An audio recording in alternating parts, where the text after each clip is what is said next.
interview, they'll know things about you they never thought about. Oh, you want me to have to see?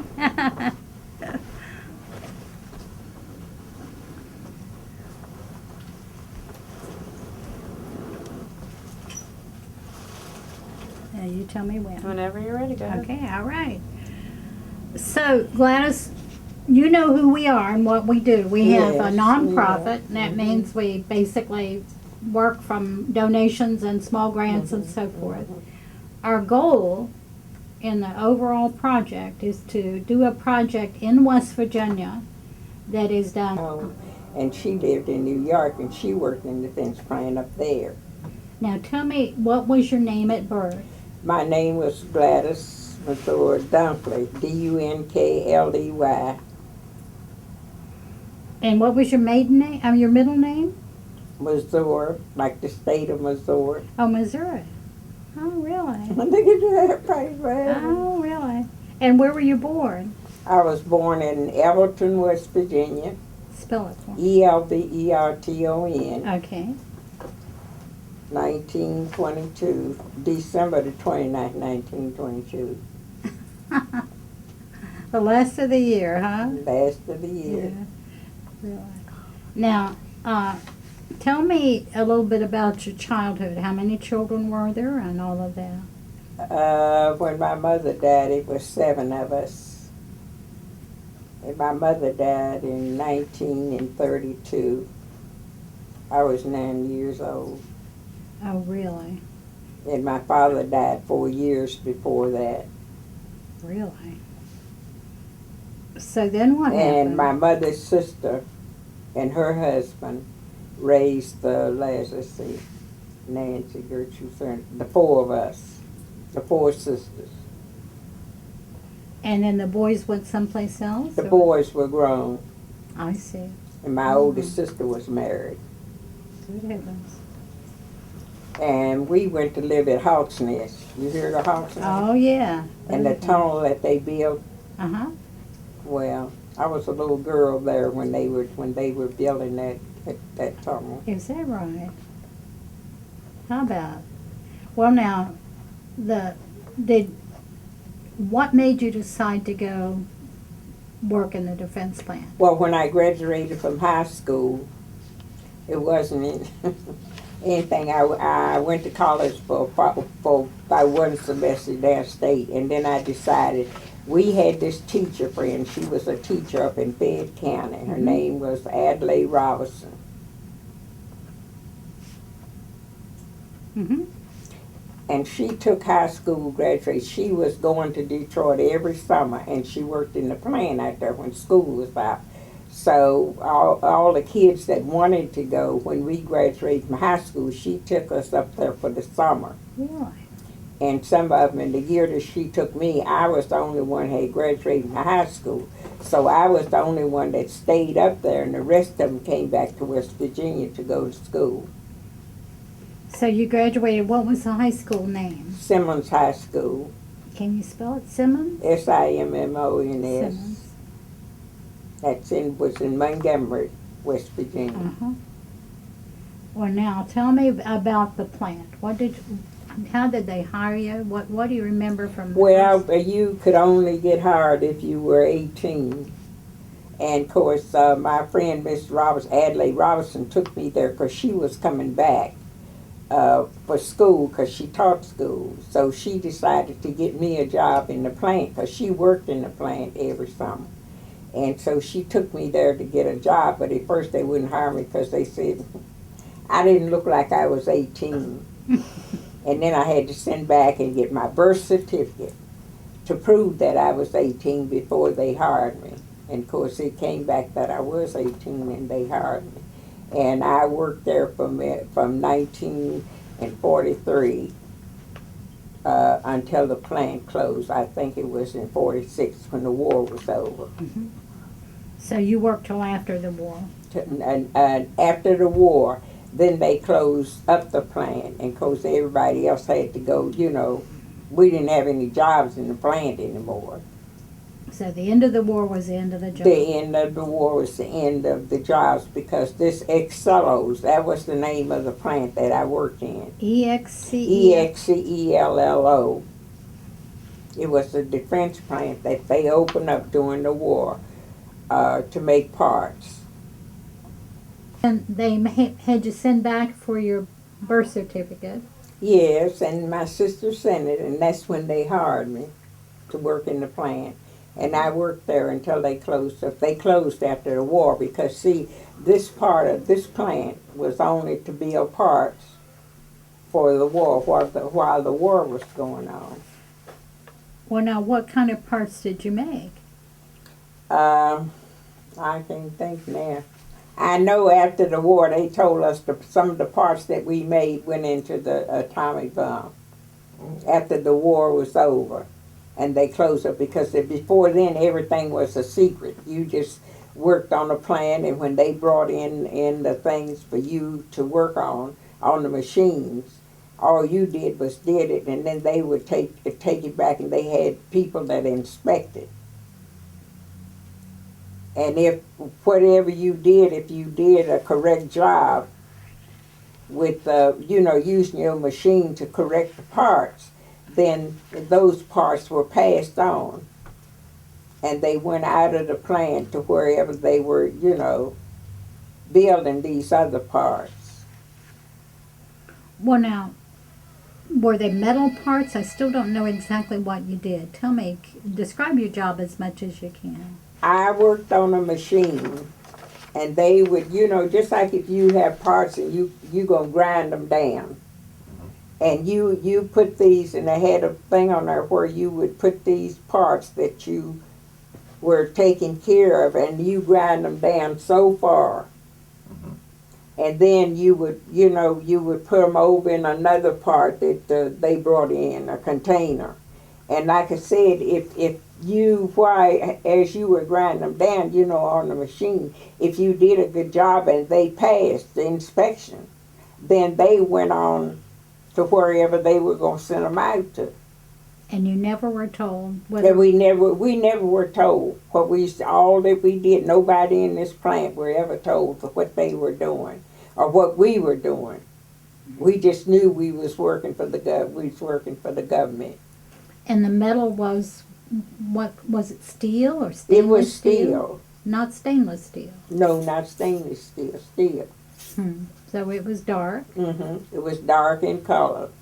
And what did the pieces look like? Some of them were round and some of them were spur. I don't know what spur means. What does it mean? Well, just like something, you have something that's round. And then you have something that's spur. It's a spur piece. Have you ever noticed?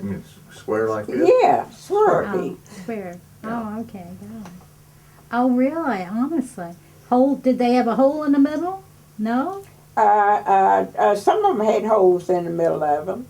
That you just never were told, and you Well, certainly we didn't were have. never told what we were doing. How We about just that? did our job. We went in and we clocked in at the time we were supposed to clock in.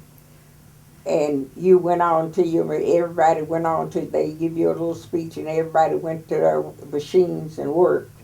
And when your time was up, you left and you clocked out of the plant. Well, now, did you have any brothers in the war?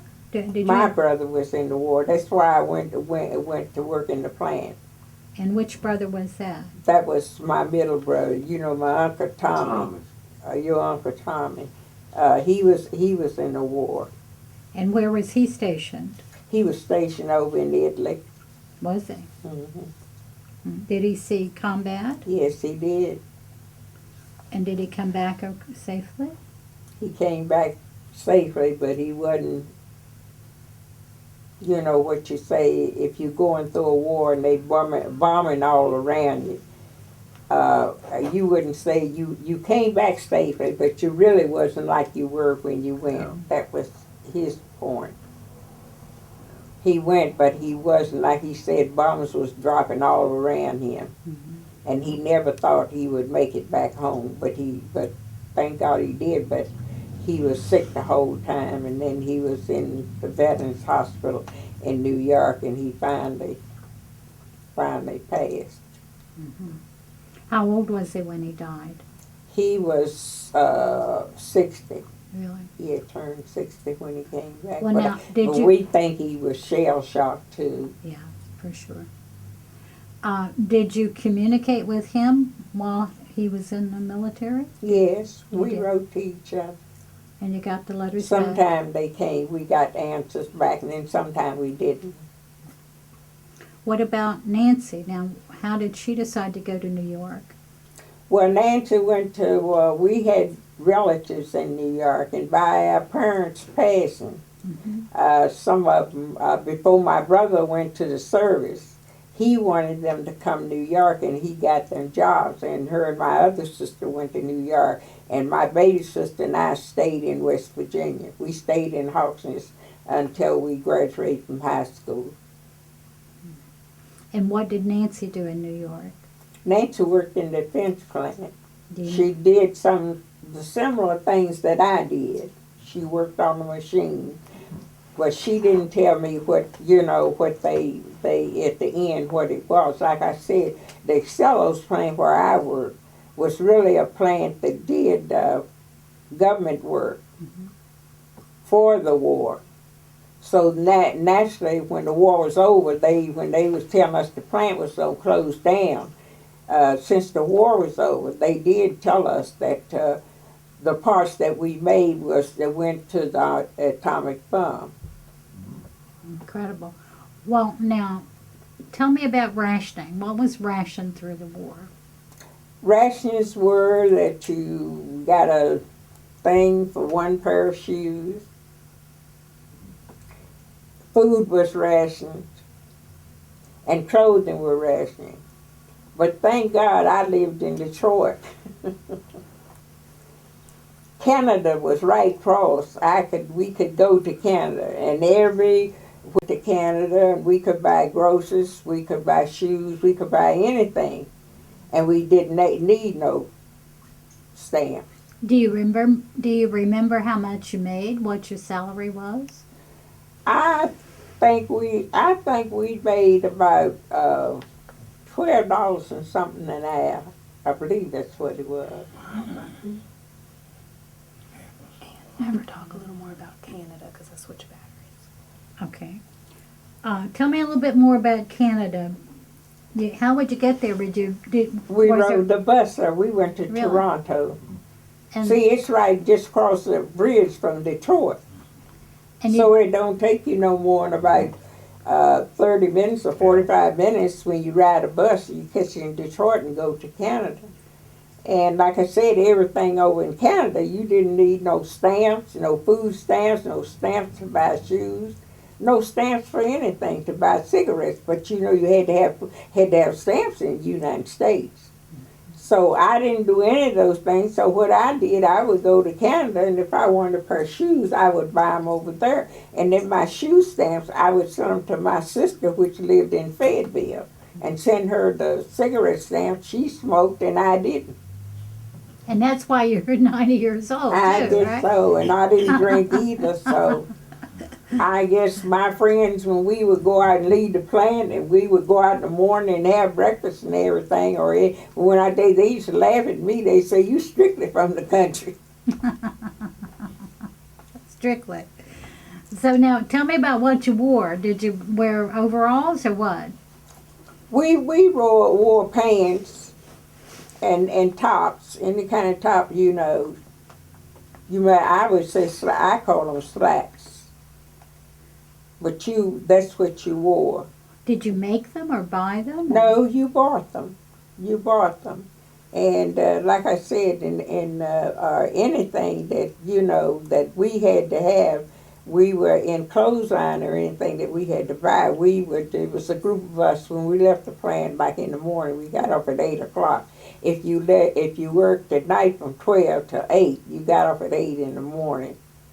If you worked from, the day shift, you went in, and you got off at a certain time in the evening. Now, what was the fabric of the pants? Was it cotton It was cotton. They were cotton pants that we wore. and cotton shirts? And cotton shirts. Do you remember the music of the time? What kind of music was there? At that time, they were having James Brown and I don't know who that is. and they were having that. That was all kind of music that they they had, and of course they had hillbilly music too. Jitterbug? Oh yeah, they had jitterbug music. Did you dance? Oh yes, we danced when we was off. You were a good dancer, I bet you. I don't know whether I was a good dancer or no, but we would dance and we'd have parties when we went off and at each other's homes we would have parties. And like I said, everybody, play cards and things like that. Did you live in a rooming house? No, I lived in a home. In a home In with a home. a family? A family. And your teacher, who worked in the summers, did she? She lived in West Virginia, but she lived in the same home that I lived in. Because she is the one that, like I said, that took me to Detroit. I'd have never been there if it hadn't have been for her. But I had graduated from Simmons High School, and of course she was a good friend with my oldest sister and everybody, and we knew everybody. So she had said to my oldest sister, after I had graduated, she said, well, I'm going back to Detroit this summer because I go every summer and I work in the fence plant, and they know I teach school that I'll only be there for the summer. And so she told my sister, she said, well, if Gladys wants to go, she can go along, with me and the other kids that go, because most of them were juniors in high school, and they were coming back to go to school. But they all came back, and I was the only one that stayed. What did you think about Detroit? At the time, Detroit was really nice. It really was. And then when they started to put in the superhighway there, then everything, was turned up, because I lived right off Woodward. And when they come all the way through my neighborhood on parts of it, and they put the superhighway through there. But they still had Woodward Avenue, because even when I went back to Detroit after I had came back home, and my baby sister and oldest sister lived there, older than me, I used to go back to visit them. Now, what was the name of the street? Woodward? Woodward, but I lived on Mayberry Street. It was about 2 blocks from Woodward. And don't ask any. It's getting ready to run out. The people you worked with, what was a day's work like? Did you carry your lunch? Did you just tell me anything you can think about? No, we mostly bought our lunch in the cafeteria. And the people you worked with, were they easy to work with? Yes, most of them was easy to work with. I often tell my kids I had one Egyptian girl that worked beside me on the machine beside me. But I told myself she was darker than I was. But she didn't, she knew she was in the white race, because that's what they let them. And I said she just hated us. All us would get together and go to the cafeteria and eat and sit together, but she never would with any of us. Now, you mean when you say all of us went to the cafeteria? All the black and people. the white went to the cafeteria. But she always sit with the white, because still then it was segregated. Everything was segregated. So even at lunch it was segregated? Even at lunch it was segregated. But everybody, it wasn't segregated when you come to work on the machines, because, see, that was the government, so everybody had a job, and it didn't make no difference if you worked a machine like mine was here, and then over here on this side was a machine and a white person worked there. They didn't have to talk to you, or they didn't have to say anything to you. They could just, do their work, because by being government, it wasn't segregated as far as they was concerned. It was a job that they wanted you to do. So it didn't make any difference. But some of them, like I said, this Greek girl, she's worked at the machine on me on this side. And of course, she never talked or said anything. And when we all said we were going to the cafeteria to eat, she would never, sit with us and eat. She would go with the white and eat. Because everything was still segregated then. Mm-hmm. And most things, a lot of things were segregated in Detroit. Now, across Woodward, after you cross Woodward, everything was white or foreigners, Italian. And even though they had restaurants and everything, you couldn't go in them. You could go to the back door and order something and take it, but you could not go in there and sit down and eat. Now, it was a different story in Canada. When we went to Canada, we could go anywhere. And they treated us just like they did everybody else. It was no different. We went there and went to restaurants. We sat in with the white, the foreigners, and everybody. But when you came back to Detroit, to Michigan, you were segregated just like you were here in West Virginia. My goodness. I didn't know that about Canada. I'm learning I didn't a lot either. from you. That's really Yeah, I interesting. didn't No, know. Canada was we were just as free over there as you were over there. And they treated us that way. Because like I said, we went every Saturday to shop. We went to meat markets and everything because we didn't have to have no coupons. Everything over there was, they wasn't really in the war with the United States or anything. So naturally, they didn't have nothing to say about, the country. Whatever the white people did, they bought, we could buy it if we had money. That's all that it was. How did you get your news? Was it mostly by radio, or did you go to the movies to see your news? Well, we went to the movies, and we also got our news by radio. And do you remember any specific, announcements or? Well, the only announcements I really would remember is the ones when they was talking about the USA was bombing overseas. You mean you mean Pearl Harbor? Yeah. Yeah. Uh-huh. And you were still in high school then. Yeah, I was Yeah. still in high school. And I remember, now I'm 74, and I remember that we used to go to the movies to see the news. So we'd go see these most awful cowboy movies, shoot 'em ups and, cavalry coming over the hill and all that, And but we really didn't go for the movie. We went for the news.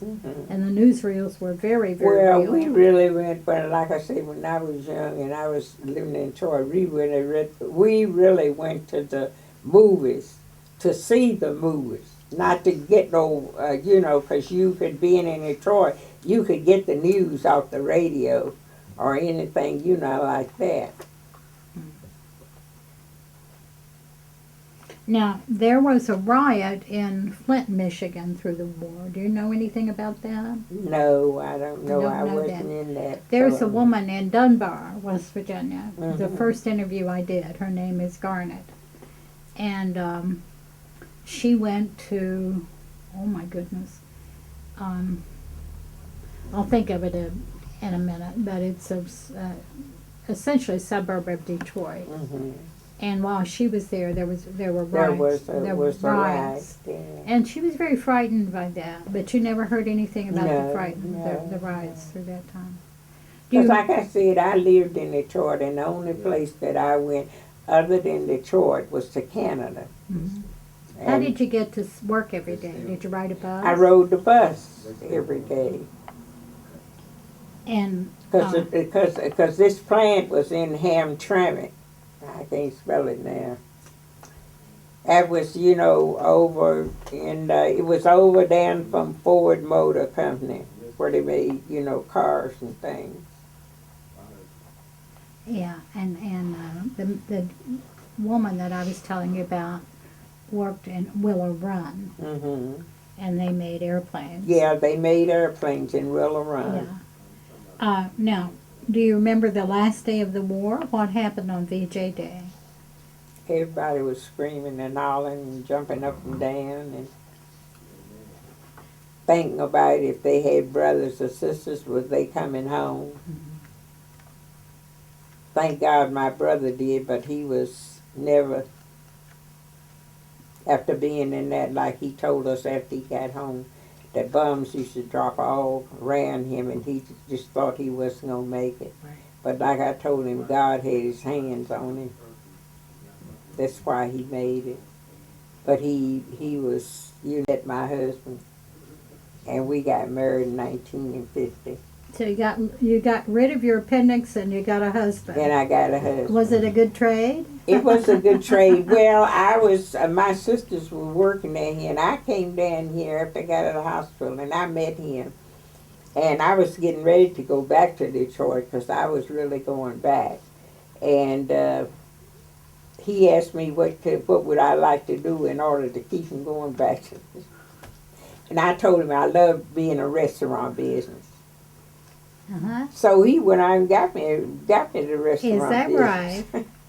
Honestly. So tell me about that. What's Well, your the specialty? first people that owned the restaurant was the Walkers. You remember the Walkers?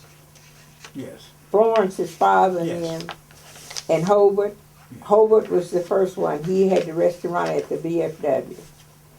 And I went and worked for Hobart for a while. And then I quit and I worked at the Ferguson Theater. You remember they still had, I sold tickets at the Ferguson Theater. And so Sam decided he had the barber shop and he was a barber, and he said, well, if I get you to run a restaurant in your own, will you not go back to Detroit? And I told him, well, yes. So he did. That's wonderful. And so I ran, when Hobart gave up the restaurant on Broad Street, I ran the restaurant I had a restaurant on Broad Street. It was called a BFW. And I had the restaurant downstairs.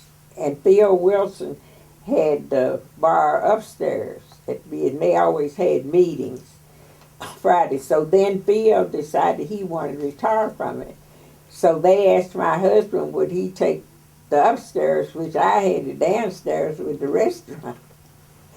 So we took all of it.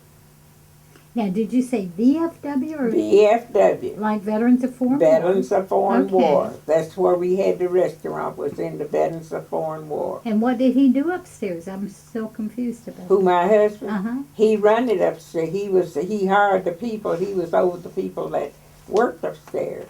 And that was the VFW. That was the VFW. Oh my gracious. So tell me about food. What do you cook good? Fried chicken, I could have guessed that. fish, just about anything you could name, we had it. And Roger Dean had the car place right over across the street from us. We was like here, and his car garage was across the street.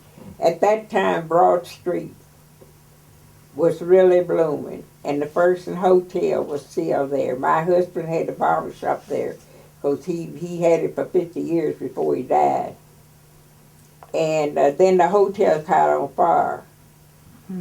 And that's when, they sold it, went out of business. And then my husband got sick, so he turned the barber shop over into my name. And I kept it until we closed up, until they sold the Ferguson Hotel.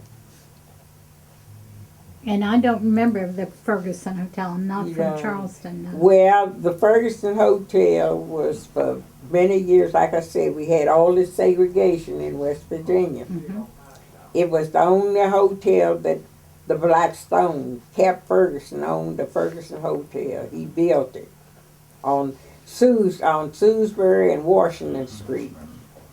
Mm-hmm. And when it caught on fire, well, he sold it, and the people that own that hotel they built up there. Huh? Heart of Town. I didn't understand. Heart of Town. Heart of Town. They bought the property and they built the hotel up there. And of course, all through coming down, like you come down Leon Sullivan Way and things like that. See, that used to always be up in Centre Island, everything. They had certain places, even in Charleston, where black people lived and didn't. And when I first came here, you could go to a movie downstairs, downtown, but you had to sit in the balcony. You could not eat in any place downtown. Because my kids, after I had my kids, and I would take them to town, they would wonder why I could buy them clothes in the Diamond department store and they couldn't eat in the restaurant there. And I never will forget when they found that Miss Gilmore was over court. And I never will forget the morning that they opened up at Woolsworth downtown. She called me because she knew I came to town every day with Jimmy and Sam was in school. And she called me and she said, Miss Reese, I know you're going to town today, and I want you, she said, we done broke the segregation. And we are permitted to sit anywhere at any restaurant we want downtown. And she said, if you go to Woolsworth, I want you to go in there and take your son and order him some food and sit down. And we did. We was about the first that went in there to integrate. What year was that, Gladys? That was Jimmy was born in 1954. That must have been by 19 and, when was Jimmy, how old was you, about 4 years old, 4 or 5? When? When we went to the Woolworth to eat. Oh, I remember that. You wasn't in school. No. But I remember that. I remember when they told us we couldn't. When they told, I was crying in the store and she said, shut up. I said, you know you can't eat in here. So we couldn't. I remember that. And then that morning we went in to eat. Miss Gilmore called me. Yeah. She owned Hardin Funeral Home. Mm-hmm. And of course she was head over CORE, which picketed the stores. And they finally opened up where we could, go any place downtown to eat. I was in 60 something? I was in like 59 or 60. Must have been because you was born 59. in 54, wasn't you? Yeah, 59. Must have been 1959. Glad just moved to Charleston. Yeah. And they opened up everything. They opened up the theaters and everything. It's just like when I was going to high school, and we would, when kids graduated, this big band, Louis Armstrong and all of them would come to Charleston. Well, they had certain places where, we had to go to certain nights that the blacks would go to see the band. So then, and they had certain things for us. So like I said, when they opened up that, everything opened up downtown. And like I said, they all came here. But everything that they would, if they had different nights that they would play for the blacks, and they had different places where we could go and hear them. And this place was, I can't think the name, it was over on Lee Street. Maybe that's what it was. But anyway, I know because I remember when I graduated from high school, we came down here that night for a dance that they had. And it was nothing but black people were there. Because just like I said, I worked at the Diamond for a while, and my kids couldn't go in there and eat. Don't make sense of it. But I will say That one makes thing. sense. My husband, like he said, like this, when he found out we couldn't, we pulled out camp. We had it because I always bought all their clothes from the Diamond.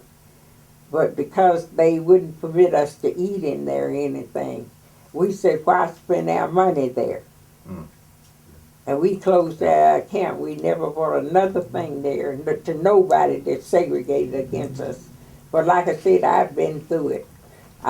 These white ladies in Italy, they had me, this lady, she was asking me about the United States and about being segregated. And she said to me, her and I, they had invited my grandson and I over to dinner. We were in Italy. And she was talking about this other lady was from USA, this other lady that was over there, and this lady that owned the business, the hotel we were in, She was from Italy, and she just marveled at me talking about how we were segregated and what we had went through. Yeah, I can imagine. Yeah. I'll tell Because you, like I said, I went through a segregated high school, not here right where there was a high school in Ainstead. And we went 80-something miles to go to a high school in Montgomery, to Simmons. We passing on by a high school. We lived right down the road from us. We were walking distance. But that's what we went through. But thank God we survived it. well, now Gladys, you said that your plant was segregated, you know, for lunch and that sort of thing. Where did the other African American women come from? Were they mostly from Detroit? Most of them was from Detroit or from the people that had moved from the South to Detroit. See, a lot of black people moved from the South to Detroit to work in the plants. Right.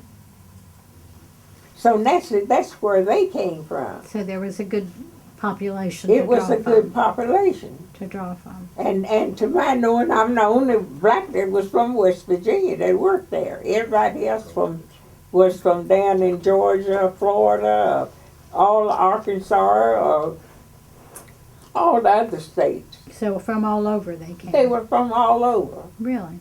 And of course, they were used to segregation in the South anyway. Yeah. What percentage of the workforce was black, would you say? Well, the percentage was about even. Really? It was about I even. didn't know that.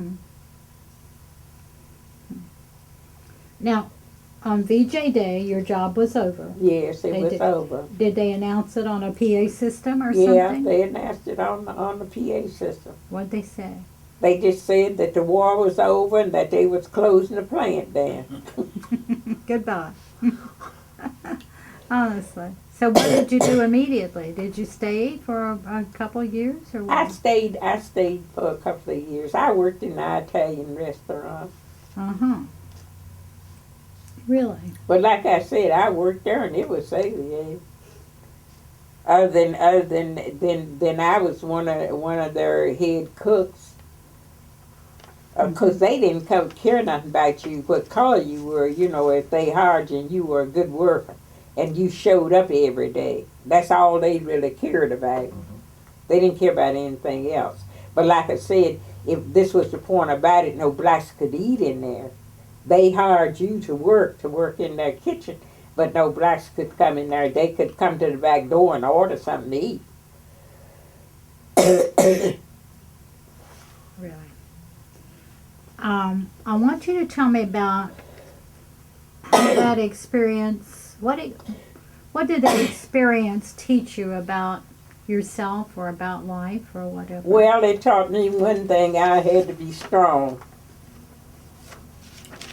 And I had to continue to have the good work ethics that I had there. And that nobody was going to hand me anything on a silver platter.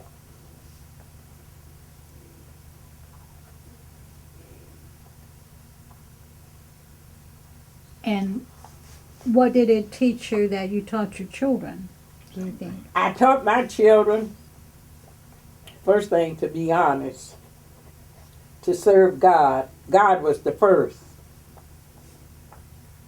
They had to go to Sunday school and they had to go to church. I don't care if they stayed out until whatever time it was in the morning even after they got to be 16, 17 years old, if they were still home.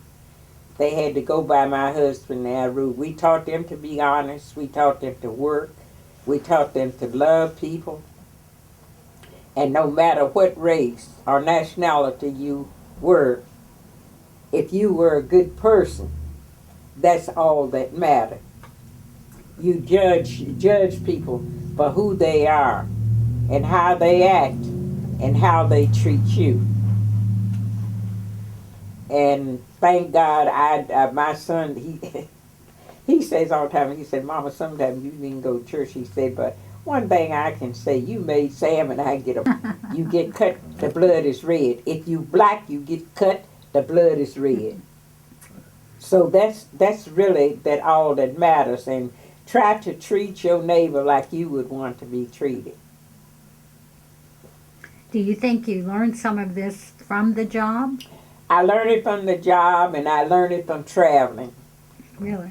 How does that?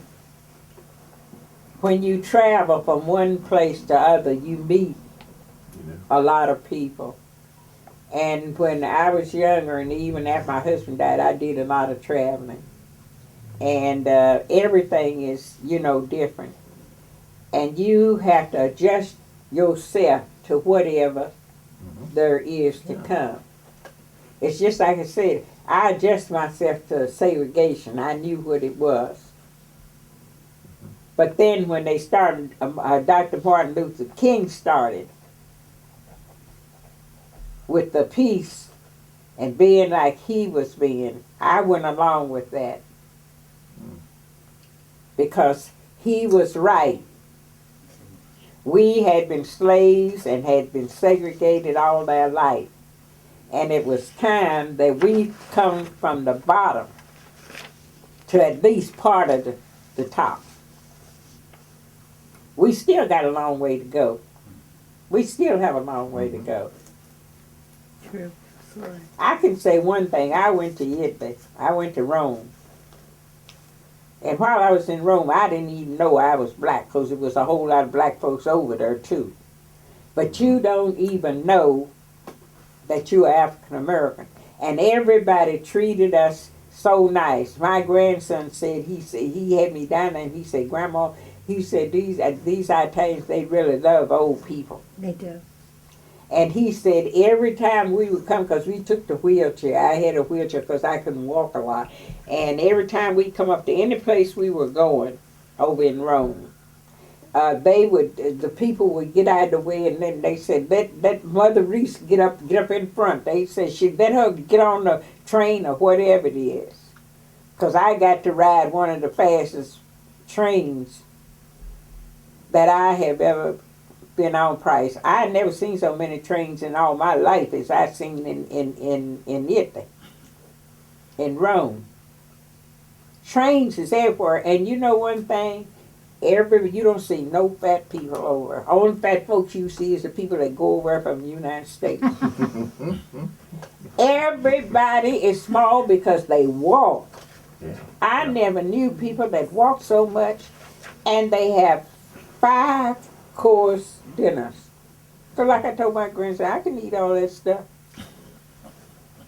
And he said, well, Grandma, they eat this and they eat this and they eat this and eat that. And I said, well, I just can't do it. But they are the nicest people. I think the Italians are the warmest people They in the are world. the warmest people, and they are the nicest people. Now, only place I didn't like, we went, where was this? I can't think of, because every time I can't think of the name. But anyway, we went there, everything is on the water. And when you go down, you come out of the hotel like you're in Rome after you leave Rome, and you go down and you're going over to this next place where they have this glass factory. Ronnie was going to take me for the glass factory. Well, see, everything there is on water. You go down and you get on a bus. It runs on the water. The fire station thing run on the water. The ambulance run on the water. And I told Ronnie, I said, yeah, everything over in Rome, I said, it's okay. I said, but this place where you have to, everything you get in, all the houses is built on the water. It's beautiful. But like I told him, I just couldn't be bothered over everything. And like I said, and then he said, well, Grandma, I'm going to take you on one of the fastest trains in the world. And I had him laugh, and I said, we got on that train, and I said, honey, that train was flying. I said, I ain't never rode a train that fast. But I've been lucky enough, to be, God had blessed me. I went on a cruise through to the Bahamas and all like that, and then I've been to Puerto Rico, and of course we flew to Puerto Rico. Kay went for that. And it's nice. And after you get there, you don't see nothing but water either. The beaches and everything. But I just say God have blessed me. Yeah, I feel blessed, and I feel blessed to know people like you. Yeah, I really do. I've been blessed. God have blessed me. Well, now, tell me this. Do you want to know some of the other Rosies? Yes, I would like to know some That's of them. wonderful, because we almost had a woman bring me this. Oh, yeah. Here's recording. Okay. So tell me again, Gladys, about how did the experience in working in that factory, how did that influence your child rearing or the rest of your life?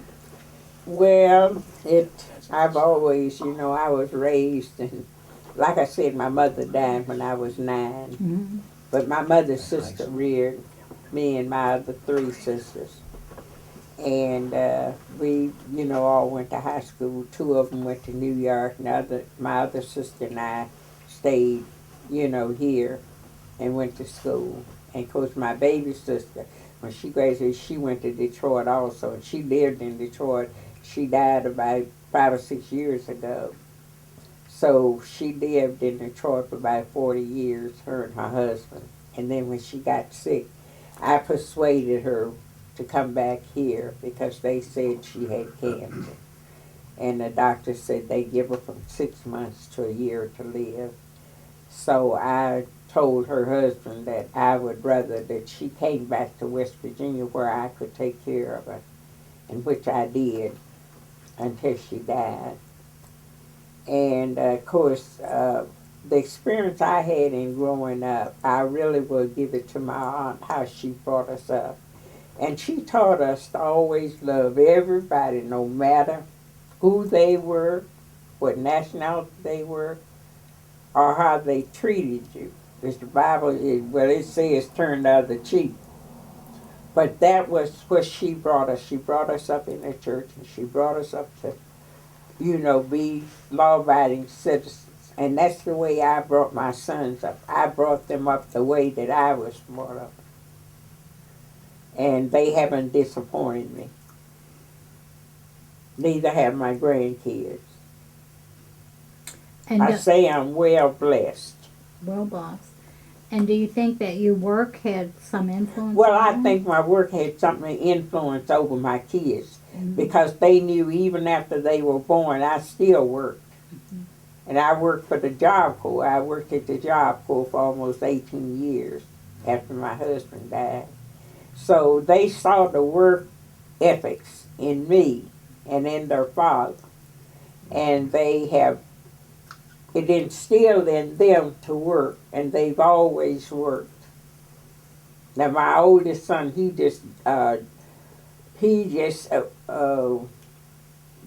retired in John Ames, what, been about 2 years? About 2 years, my oldest son, he's a minister. But here about 4 or 5 months ago, he has cancer. Mm. He has 2 tumors on the brain, and he has one in his lungs. Mm-hmm. And he's at outpatient at St. Mary's Hospital in Huntington. And I just thank God every day. I was to see him a couple of days ago, that God has blessed him to still be alive.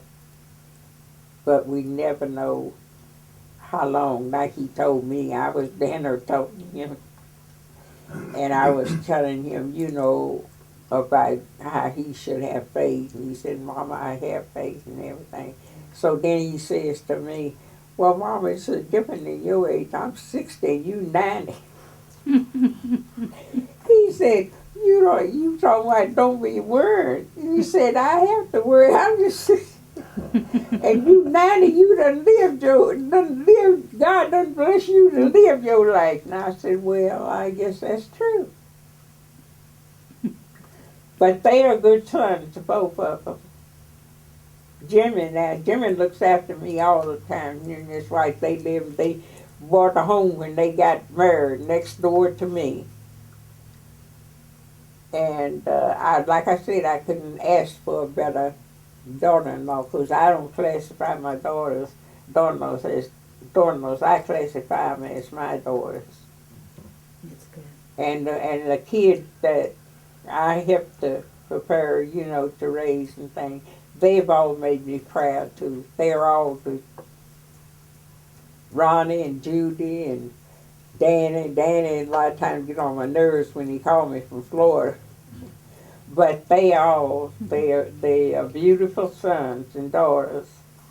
And my grandkids, they are all the grandkids. The one that took me to Rome, Italy, he lives in Indianapolis, and he has real estate business, and he owns about 25 or 30 buildings that he have bought and remodeled and made apartments out of. And then his brother just left for Greece Friday. He went back overseas. They travel. They not married, so all they do is travel. I have 2 beautiful granddaughters. They have 2 kids apiece. Nikki, the oldest, have a son. He's 15, and then she have another son that's 12. The one 15, he plays football. They live in Charlotte, North Carolina, and I'm really proud of them. Then my other granddaughter lives down Tays Valley, and she has a son, and she has this little girl that was born premature. So I have a picture of her, of Price over here. She is 2 up here with Lives by shortening the That's war. right. It's pretty interesting. Yes, it is. Pretty serious stuff, isn't it? It was scary, but somebody had to do it. Do you have any questions you want to ask us about who we are or what we do? Or Well, I've been reading about you. have you? That's good. And on top of that, is it you the one that sends me the letters all the Yes, time? it is I. Yep. And I read all the letters. Oh, that do you? you I'm so send. glad, Gladys. Yes, I read I'm all really those. I glad. knew about y'all having the place in St. Albans, Yes. and then when you went to Huntington, Mm-hmm. and I keep up with you. I read everything that Well, come I in did and not know everything that, that's in and the I'm paper. just real glad to know that you've And been I keeping read up. about, sometimes I don't go and haven't been going and showing up, but I do read about everything that's going on. I read about you all with the quilt. Yeah. Didn't they have a We quilt? did. We did. I Brother, right? Yeah, that's my brother that was in service. We have her hold it in. Yeah. I'm going to have you hold it. And can you zero in on it? How do you want her to hold it? Just hold it up so I can. I'm just gonna go from the picture to. There you go.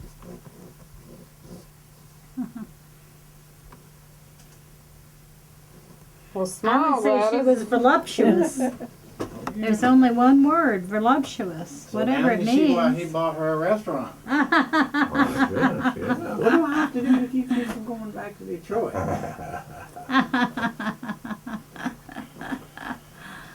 Are you glad you didn't go back to Detroit? Yes, I'm glad I didn't go back. I ended up with